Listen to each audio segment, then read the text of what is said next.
Good day, ladies and gentlemen. My name is Edwin. This is Love and Car. It's a beautiful day. Thank you for watching. And in today's video, I actually want to ask one specific question that have been coming up a lot, and I've been seeing it on the internet. And I think people have a question and they deserve an answer when it comes to that. Should you buy cheap Chinese cars? I mean, they're no longer cheap anymore, but they offer you more value for your money in what you pay off. I mean, if you can go and buy a Chinese car that is priced the same way as an entry level model for a well established brand in South Africa right now, you'll get a lot of stuff like gadgets in your car, touchscreen, navigation system, Android Auto, Apple CarPlay, remote parking sensors, all around 360-degree camera, reverse camera, like everything fancy that you can find in a top of the range vehicle that you had to pay more. For example, if you look at the GWM pickup truck that just actually arrived in South Africa, it is priced in the same price range where you get an entry level or a mid spec Ford Ranger. But in GWM, with that price, you get the top of the range that has almost everything that the other well-established brand would charge you extra for. So now my question is, should you buy a Chinese-made car like GWM, Haval, Geely, and some other car brands that are Chinese that I don't even know, like GMCs? Should you buy them in South Africa today? Are they reliable? However, I've been asking myself, I haven't seen a lot of Chinese cars like broken down on the road. Like, I've never seen a Haval stranded, or I've never heard of them being recalled. And I've never heard of anyone who have actually bought or purchased a GWM take the car back to the factory saying there's a problem with the transmission, or the engine just blew up, or the airbag just isn't functioning well, or the radio system isn't working well. They seem to be holding up pretty fine. However, not a lot of people are buying them, so it's hard to answer that particular question. But what came to my mind is Chinese themselves don't buy Chinese-made cars. I mean, if you go to China, a lot of cars that are there are a well-established car brand. You'll find Ford, you'll find Chevrolets, you'll find Isuzus, you'll find Toyotas, even though Chinese hate Japanese, but they buy Japanese cars. Like, you'll find BMWs, you'll find Mercedes, you'll find Lexus, you'll find Hyundais, you'll find Kias, all sorts of cars that are manufactured outside and are well-established brands are found in China.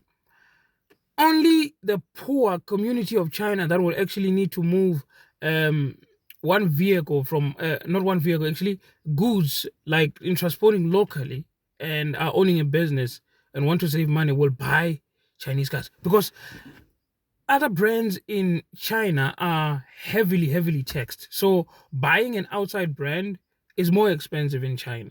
And a car in China symbolizes status. Like, if you are owning a car that is like from Germany, Britain, the United States of America, or Japan, that shows that you have money and your standards are well. So if the Chinese population themselves do not buy these cars, why should we? And why are they flocking the market in Africa? Well, I'm saying you should actually wait and give it some time, because Chinese cars are getting better. I've seen so many Haval cars that looks better than Korean cars, than other Asian cars. I've seen Chinese cars that actually could outlast some of the Asian and European cars. However, I am not entirely convinced that right now you should buy a Chinese car, because if you buy a Chinese car in South Africa, first ask yourself, am I going to find a service station for my car where I live? Like, for example, if you live in rural areas like I do, it's well advisable to buy a well-established brand like Volkswagen or Toyota, because you will find so many service stations everywhere. Another thing can you find spare parts for that particular car? If you buy a Avalo GWM or